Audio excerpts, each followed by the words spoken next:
Maximum ladies की ना जो बोन्स हैं वो 30s के बाद वीक होना शुरू हो जाती है।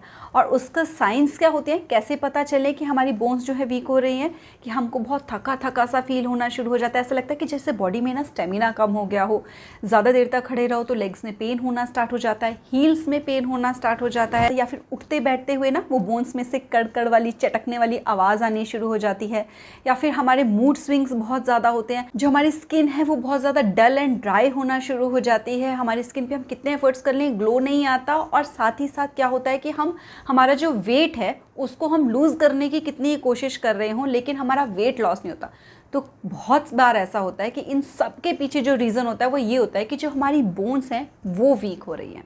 हाय, कैसे हैं आप? मैं हूं डॉक्टर शिखा, और आज के वीडियो में ना मैं आपके साथ कुछ ऐसी बातें शेयर करने वाली हूं जिनके ऊपर ध्यान देना बहुत ज़्यादा ज़रूरी है, क्योंकि इससे हम ये समझेंगे कि जो हमारी बोन्स हैं, जिन्होंने हमारी इस पूरी बॉडी का वेट संभाला हुआ है ना, उसको कैसे हम हेल्दी रखें ताकि हम हमेशा फिट, यंग एंड एक्टिव रहें, फिर हमारी एज चाहे जो भी हो। क्योंकि अगर हमारी बोन्स वीक हो गई ना तो हम चाहे कितना ही एंटी एजिंग प्रोडक्ट्स यूज़ कर लें, कितने ही बोटॉक्स ट्रीटमेंट्स करवा लें, कितना ही अपनी स्किन की केयर कर लें, लेकिन हम अपनी एज के कंपैरेटिवली ज़्यादा एज्ड अपीयर होते हैं, क्योंकि हमारी बॉडी में उतना स्टेमिना नहीं रहता, हम उतने एक्टिव नहीं होते, हमारी स्किन पे भी इसका इम्पैक्ट पड़ता है नेगेटिवली, हमारी स्किन डल हो जाती है। साथ ही साथ ना बोन्स वीक होने के बाद कई बार क्या होता है कि हमारी बॉडी जो है वो भी बेंड होना शुरू हो जाती है। कई लोगों की जो चाल है, जो वॉकिंग स्टाइल है, वो डिफरेंट हो जाता है, जिससे पता चल जाता है कि इनकी जो बॉडी है वो वीक है।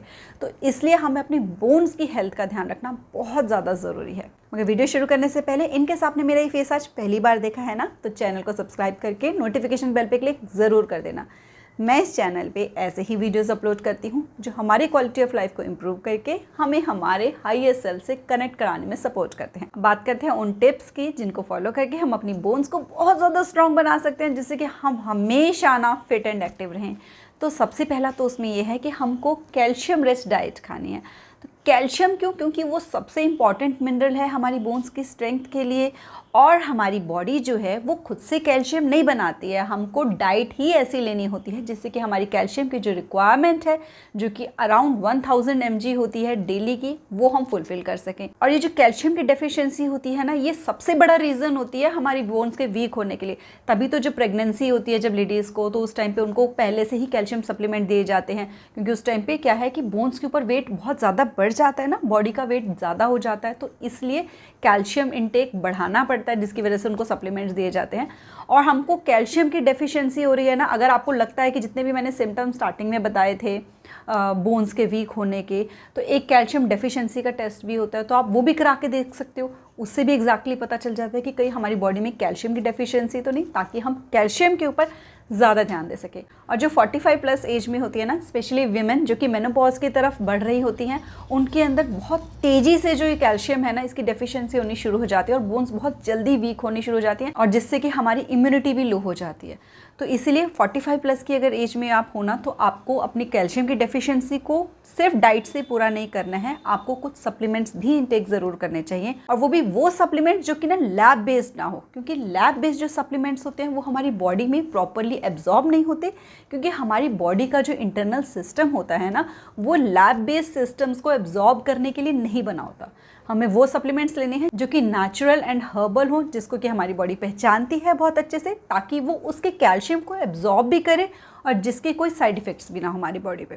अगर आपकी बॉडी में कैल्शियम की डेफिशिएंसी है ना, तो हमेशा पहले सप्लीमेंट्स लेके उस डेफिशिएंसी को हमें ख़त्म करना चाहिए। उसके बाद हम इस चीज़ पे फोकस करें कि हमें कैसे कैल्शियम इंटेक अपना प्रॉपर रखना है, ताकि हम उस लेवल को बॉडी में मेंटेन कर सकें। तो अगर आप 45 प्लस एज में हो ना, और आपको भी लग रहा है कि आपकी जो बोन्स हैं वो वीक होती चली जा रही हैं, तो मैं आपको रिकमेंड करना चाहूँगी एक बिल्कुल ही नेचुरल प्रोडक्ट, जो कि है बैद्यनाथ का वनसार। बैद्यनाथ हम सबको पता है कि बहुत ही पॉपुलर ब्रांड नेम है, आयुर्वेदिक इनके बहुत सालों से चले आ रहे हैं, हमने बचपन से ही नाम सुना है कि बैद्यनाथ के जो प्रोडक्ट्स होते हैं वो बहुत ट्रस्टवर्दी होते हैं। तो ये बैद्यनाथ वनसार की जो आयुर्वेदिक कैल्शियम प्लस टैबलेट्स हैं, ये स्पेशली 45 प्लस एज के लिए फॉर्मुलेटेड हैं, और ये 100% नेचुरल फार्मूला है, इसका टैबलेट फॉर्म में है। और इससे क्या है कि जो हमारी एज रिलेटेड बोन लॉस की प्रॉब्लम है वो भी सॉर्ट आउट होती है। साथ ही साथ ये हमारे जॉइंट्स को और हमारी बोन्स को ना और ज़्यादा स्ट्रॉन्ग बनाता है नेचुरल तरीके से, जिसके कि कोई साइड इफ़ेक्ट्स नहीं होते। जो मेन इसमें नेचुरल इंग्रेडिएंट्स हैं वो है मुक्ता पेस्टी, शंख भस्म, प्रबल पेशी और हड्डजोड़, जो कि हमारी बॉडी में नेचुरल तरीके से एब्जॉर्ब होते हैं और हमारी जो कैल्शियम डेफिशिएंसी के प्रॉब्लम है उसको सॉर्ट आउट करते हैं। आप इस प्रोडक्ट पे ना पूरी तरह से ट्रस्ट कर सकते हो क्योंकि ये WHO एंड FDA अप्रूव्ड भी है। तो इसकी डेली हमें 1 से 2 टेबलेट्स खानी होती है और इसको बाय करने के जो भी लिंक्स होंगे ना वो मैं आपके साथ डिस्क्रिप्शन में शेयर कर दूंगी। और बस हम जब भी कैल्शियम का कोई भी सप्लीमेंट इनटेक करें ना तो हमको हमेशा इस बात का ध्यान रखना चाहिए कि कोई भी आयरन रिच डाइट हम उसके साथ नहीं लें, क्योंकि अगर हम आयरन रिच डाइट लेंगे ना तो उसका प्रॉपर एब्जॉर्प्शन नहीं हो पाता हमारी बॉडी में। अब इसके अलावा हम अपनी डाइट में और कई कैल्शियम रिच चीज़ें हैं जो कि इंक्लूड कर सकते हैं, जैसे कि नट्स एंड सीड्स, जिनमें कि मेनली आलमंड्स जो होते हैं, बादाम जो होते हैं, वो हमको रात को भिगो के हम रखें, सुबह उसको ज़रूर खाएं एम्प्टी स्टमक। वो भी हमारी बोन्स को बहुत ज़्यादा हेल्दी बनाते हैं।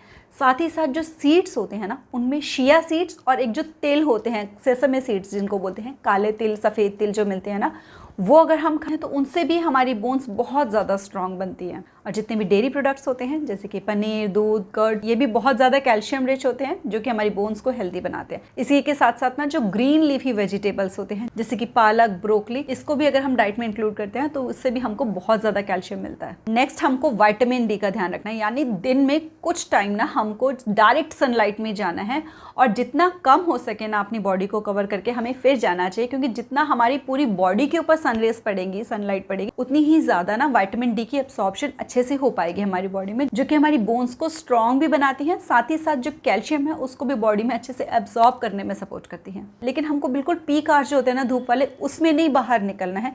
जब सूरज निकलता है उस टाइम पे जो धूप होती है 11 बजे से पहले पहले वाली, हम उसमें निकल सकते हैं, या शाम को जो 3-4 बजे के बाद वाली धूप होती है उसमें हम निकल सकते हैं, ताकि हमारी बॉडी को प्रॉपर विटामिन डी मिल सके। इसी के साथ हमको विटामिन सी भी अपनी डाइट में ज़रूर इंक्लूड करना है, जैसे कि लेमन और जितने भी जूसी फ्रूट्स होते हैं उनमें विटामिन सी होता है, पालक में भी विटामिन सी होता है, क्योंकि अगर हम विटामिन सी का इंटेक नहीं करेंगे ना तो कैल्शियम जो है वो हमारी बॉडी में एब्जॉर्ब नहीं हो पाएगा प्रॉपरली। नेक्स्ट हमको अपनी मसल्स का ध्यान रखना है, जिसके लिए कि हमको प्रोटीन इंटेक प्रॉपर रखना है, क्योंकि जो हमारी बोन्स होती हैं वो 50% तो वो प्रोटीन से ही बनी हुई होती हैं, उसी नहीं उसकी जो डेंसिटी होती है ना वो प्रोटीन की वजह से होती है। तो प्रोटीन इंटेक अगर हम प्रॉपर रखेंगे तो उससे भी हमारी बोन की डेंसिटी इंप्रूव होगी, जिससे कि वो और ज़्यादा स्ट्रॉन्ग बनेगी।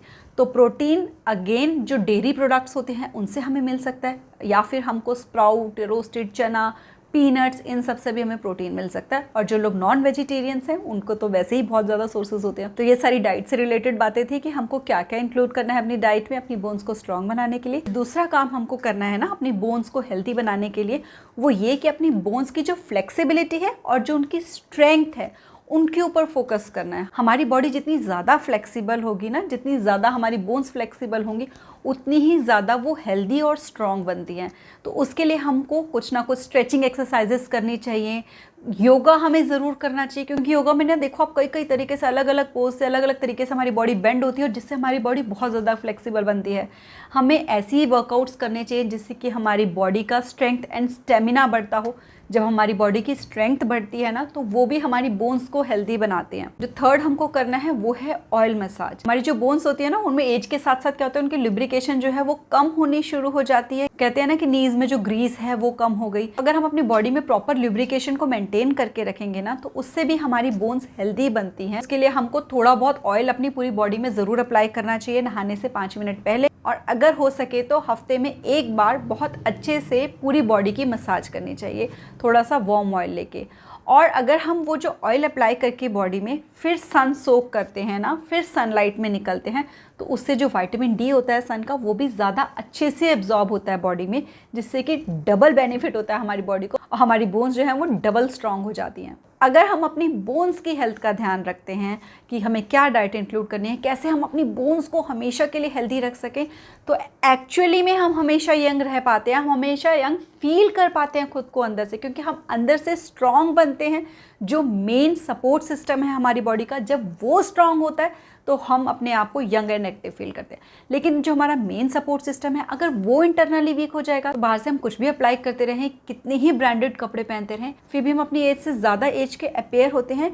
इनफैक्ट अपेयर नहीं होते, एक्चुअली में होते हैं। हमें लग रहा होता है कि हमारी एज इतनी है, लेकिन इंटरनली हमारी बॉडी की जो एज हो जाती है ना, वो उसके कंपैरेटिवली कहीं ज़्यादा होती है। आई होप कि जो टिप्स मैंने आपके साथ शेयर किए हैं आप इनको फॉलो करोगे, अपनी बोन्स को हमेशा स्ट्रॉन्ग रखोगे ताकि आप हमेशा यंग रह सको। अगर कोई ऐसा टॉपिक है जो आपके मन में है जिस पे कि आप चाहते हो कि मैं वीडियो अपलोड करूं, तो मुझे कमेंट करके ज़रूर बताना। अच्छा लगा हो ना अगर वीडियो, तो लाइक ज़रूर करना। मिलते हैं नेक्स्ट वीडियो में। Till then stay blessed, stay smiling. नमस्ते।